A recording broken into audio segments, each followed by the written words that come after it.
Okay, Doug, what pearls of wisdom do you have for us today? Well, I thought we'd talk a little bit about weight gain, as I have a story here that I got from CNN News that is headlined, "It used to be easier to be thin, study finds." Said out for the millennials, they are going to end up fatter than people 20 to 40 years ago, even if they eat and exercise the same, according to this study in obesity research and clinical practice. They looked at data from nearly 51,000 Americans. Researchers concluded that a person in 2006 eating and exercising the same as someone of an identical age in 1988 had a BMI of 2.3 points higher, meaning they're about 10% heavier. They say, according to Jennifer Kook, the York University in Toronto, she says our study results suggest that if you are 25, you'd have to eat even less and exercise more than those older to prevent gaining weight. And they had 3 thoughts on why they thought that was. And the first one was you're exposed to more chemicals that could be inducing weight gain.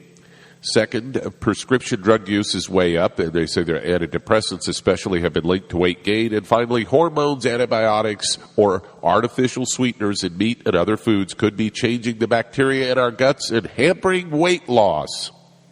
Well, their observation was correct, that it's easier for people to gain weight today than it was 20, 50, 100 years ago. Then they take that left-hand turn, and they're wrong 100%. They get an F on all counts. Okay, you cannot exercise more and eat less and lose the weight. And certainly it's not chemicals in our diet, and it's not, all these other food changes and so forth.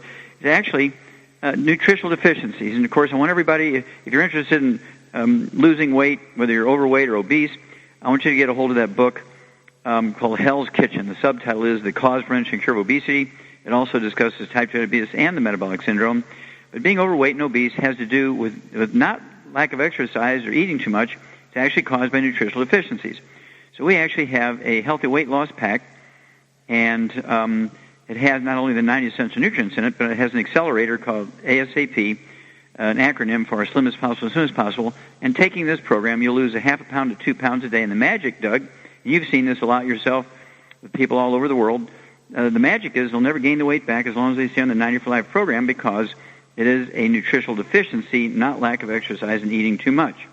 It's just really, really criminal. It's absolutely criminal that they missed it so badly, and it's one of the major failed theories of the 20th and 20th century, that it's a lack of exercise and eating too much that causes obesity. Of course, we have more gyms, more fitness centers, more exercise sessions, DVDs, tapes of all kinds, diets you can buy online, diets you can buy off TV, which will help control your calorie intake. But eventually everybody gains the weight back because they haven't dealt with the basic root cause of the problem, which is a nutritional deficiency. So again, get a hold of that book, Hell's Kitchen. The subtitle is The Cause, Prevention, and Cure of Obesity. It also discusses type 2 diabetes and metabolic syndrome. And they always say that being obese makes you more prone to being a diabetic, but that's not true. And being a diabetic doesn't make you more prone to being obese. Basically, what's happening here is diabetes, type 2 diabetes, which makes up 98% of the diabetic population, we've known as a deficiency of a single mineral for 70 years. And then you throw in obesity and metabolic syndrome. They're also nutritional deficiency, and they tend to run together because when you're deficient in one nutrient, the odds are you're deficient in 5 or 8 or 10 or 12 or so. And so it's not unusual for people to be both a diabetic and be overweight and also have the metabolic syndrome, which is kind of the pre-diabetes phase.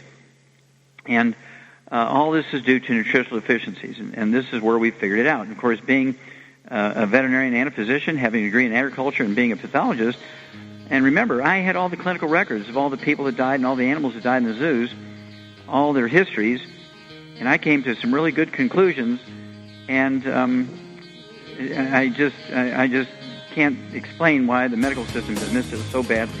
I guess you just can't fix stupid. We'll be back with more Truth, Justice, and the Longevity Way on Dead Doctors Don't Lie. For these messages,